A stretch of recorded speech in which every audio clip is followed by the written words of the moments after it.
হলে ভালো থাকতে গেলে পরীক্ষা দিতে হয়, সাহসিকতার পরীক্ষা, ভদ্রতার পরীক্ষা, সাংগঠনিক দক্ষতার একটা পরীক্ষা দিতে হয় ভাইদের কাছে। যে কোনো জায়গায় মারামারি হলে আমরা যেতাম, মানে মোটামুটি। আর যারা এগুলো করতো, সাংগঠনিক কাজ করতো, যারা যে ছেলেগুলো ভদ্র ছিল, মানে আমরা তোমাদেরকে কলেজে কলেজে গিয়ে, শিক্ষা প্রতিষ্ঠানগুলোতে গিয়ে আমরা তোমাদেরকে যে ম্যানার শিখিয়েছি, তোমরা কিভাবে চলবে। আমরা ছাত্রলীগের মতো কিন্তু অন্যান্য ছাত্র সংগঠনগুলো বিশৃঙ্খল।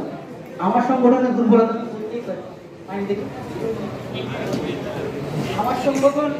আমার সংগঠন ছাত্র দল, আমরাও বিশৃঙ্খল একটা সংগঠন।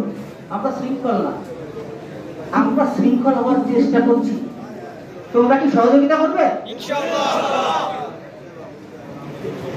আমরা বিশৃঙ্খল কেন? শুরু থেকে দেখেছো, চেইন অফ কমান্ড নেই।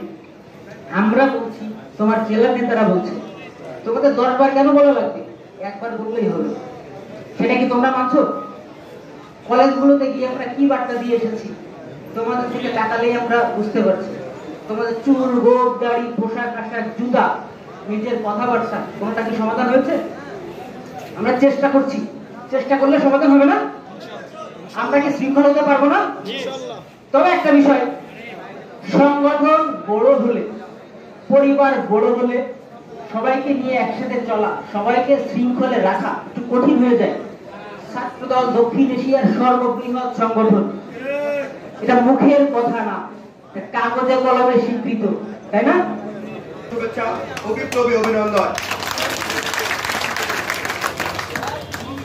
আজকে এখানে যারা নেতৃত্ব প্রত্যাশী, আমি আপনাদের কাছে জানতে চাই যে আপনারা কি আসলেই জাতীয়তাবাদের চেতনা ধারণ করে ছাত্র দলের পতাকা তলে ঐক্যবদ্ধ হয়ে আগামীর বাংলাদেশকে বিনির্মাণ করতে চান? ইনশাআল্লাহ।